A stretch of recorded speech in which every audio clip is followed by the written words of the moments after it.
If you're looking for overall nice weather retirement spots for your golden years, I have a list of 6 possibilities for you to consider. Number 1 is in Oregon. There are 3 interesting towns that I have on my list that I want to talk to you about today.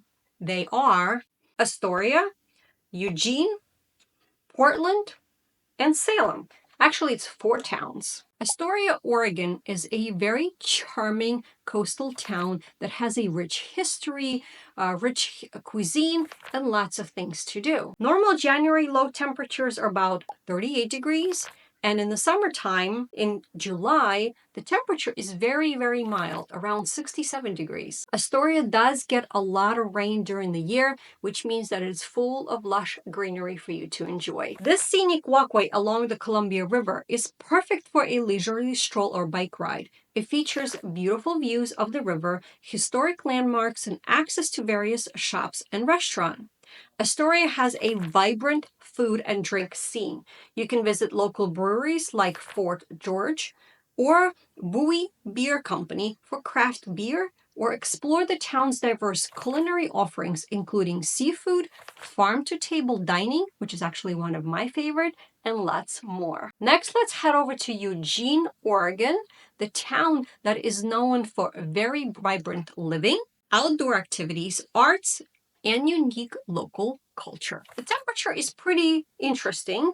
In January, it can go down to about 35 degrees, and in the summertime, it can get up to about 85 degrees. Winters tend to be cool and wet, but the temperatures do seldom slip just below freezing. Here, you can visit a Saturday market that is held from April to November, and the Eugene Saturday Market is the oldest open-air crafts market in the United States. And of course, it's a great place to find local arts, crafts, and amazing food to try. You can explore Alton Baker Park. This large park along the Willamette River offers walking and biking trails, a duck pond, and the Seeing Owen Rose Garden, which is a great spot for outdoor activities. Next, we're heading to Portland, a big city for sure, with lots of things to do. Here, the temperature varies between 36 degrees average in January to mid-80s in the middle of July. The climate is also ideal for growing roses, which the city displays at the International Rose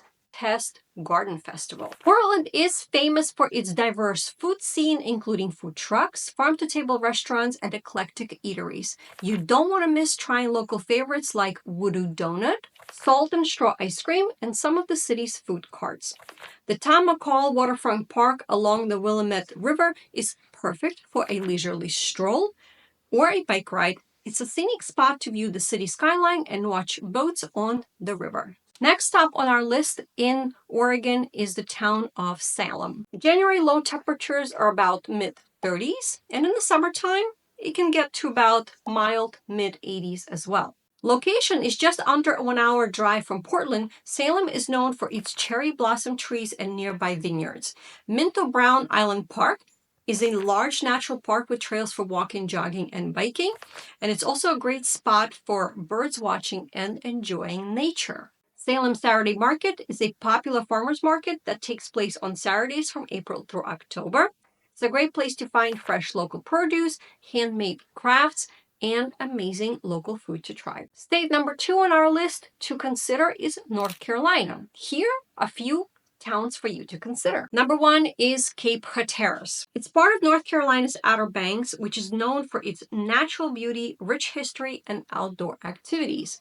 The temperature varies between 41 degrees in the wintertime to mid-80s in the heat of the summer. The area is surrounded by Pamlico Sound to the west and the Atlantic Ocean to the east, which produces cooler summers and warmer winters than inland North Carolina. Cape Hatteras is offering beautiful white beaches perfect for swimming, sunbathing, beach going, and picnicking. And the area is also known for excellent shelling, which is actually one of my favorite things to do at the beach. On the downside, Cape Hatteras is at extremely high risk for hurricanes and wind and water damage from tropical storms, if that is something that may be of a concern to you. So you kind of have to weigh your pros and cons when you're thinking about different areas. You can explore the Pea Island National Wildlife Refuge, located on the northern end of Hatteras Island. This refuge is a heaven for birdwatchers and nature enthusiasts. It's home to varieties of bird species and offers walking trails and observation platforms. The next town on our list in North Carolina is Wilmington. In the wintertime, it can get into mid-30s, and then in the summertime, it does get into the 90s. However, overall, it's year-round pleasant temperatures. Another city, of course, it has high risk for hurricane concerns. So again, you just want to take a look and see what you think are the best things for you. Here on our list is to visit Arley Gardens. These beautiful gardens feature over 67 acres of formal gardens, wildlife, and walking trails. The gardens are known for their seasonal blooms and the historic Arley oak, which is over 400 years old. Wilmington offers a variety of shopping and dining options, from boutique stores and local artisans to diverse restaurants featuring everything from seafood to international cuisine. Kayaking, paddleboarding, and boating are popular activities in the waterways around Wilmington, and there's also great opportunities for fishing and dolphin watching. Number 3 on our list, the state to consider, is California. As you can imagine, there are actually quite a few areas in California that have mild weather, but today we're focusing just on a couple of different towns. They are Eureka, Long Beach, San Diego, San Francisco, Santa Barbara, and Santa Maria. Number 1 on our list is Eureka.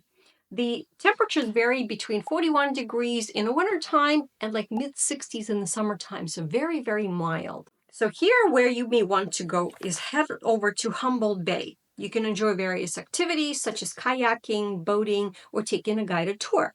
The bay is a hub for local wildlife, including seals and numerous birds species. And because of the bay, you're going to experience a lot of fog.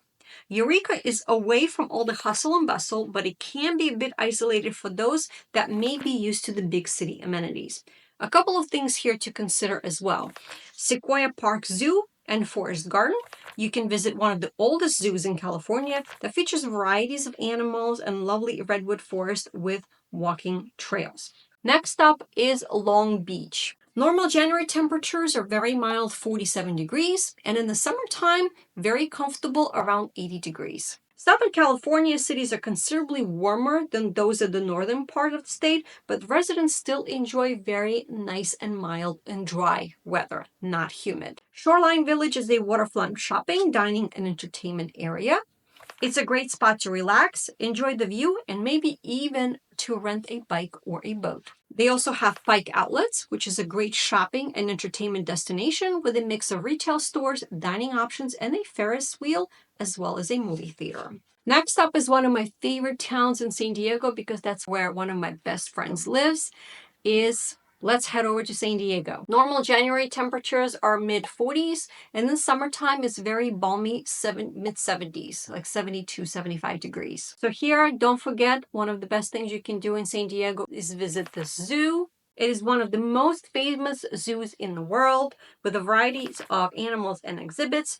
As well, you definitely want to take a look at the Seaport Village. You can stroll through the waterfront shopping and dining area with unique boutiques and amazing views. Next, we're heading up north to San Francisco. Of course, we can't exclude San Francisco from our list. Average temperature in the wintertime is mid-40s. In the summertime is very balmy, 62, 65 degrees. And of course, the city is famous for the cool, foggy summers. Because of the proximity to the Pacific Ocean, and that moderates temperature swings and results in very little temperature fluctuation throughout the seasons.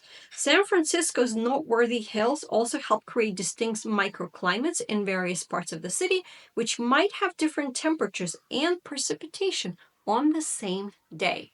Can you imagine that? Fisherman's Wharf is a place to enjoy seafood. Visit Pier 39 to see the sea lions, and you can check out various shops and attractions there. And the second place worth noting is Golden Gate Park.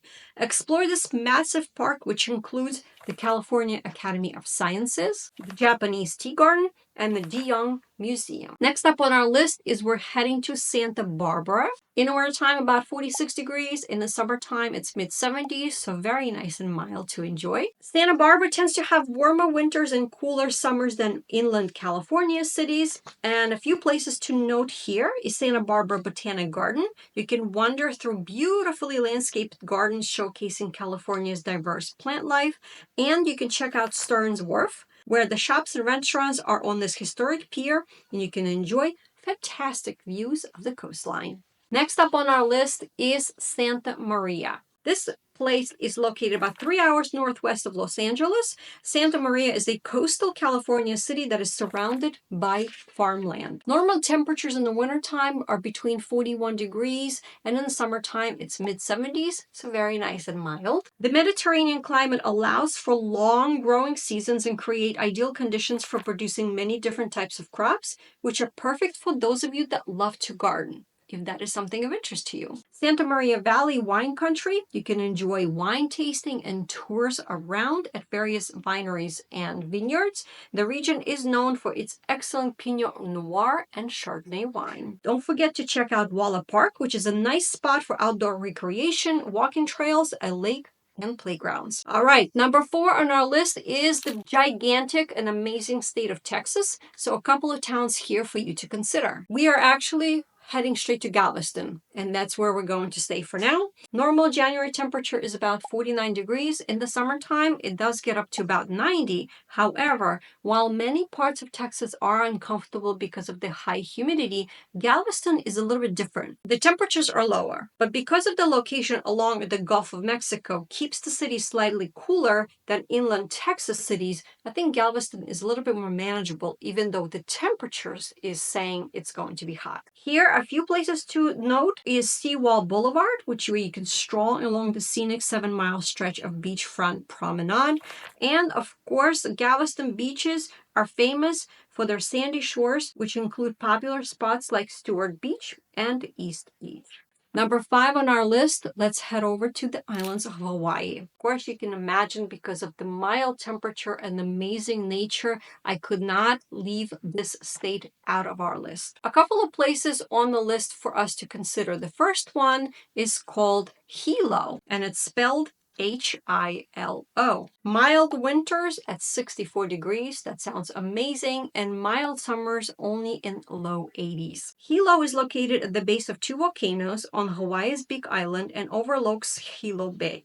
Slightly cooler than other parts of Hawaii. A couple of things here. You can visit the Pacific Tsunami Museum, Hilo Farmers Market, and explore these places for fresh produce, local crafts, and very unique Hawaiian souvenirs. It's open every day, but of course on the Wednesday and Saturday, markets are particularly lively. Also, don't forget to visit Rainbow Falls. It's a stunning waterfall that often creates rainbows in the mist. It's a short drive from downtown Hilo and offers beautiful photo opportunities. Our next stop is Honolulu, that a lot of people know more than some of the other spots.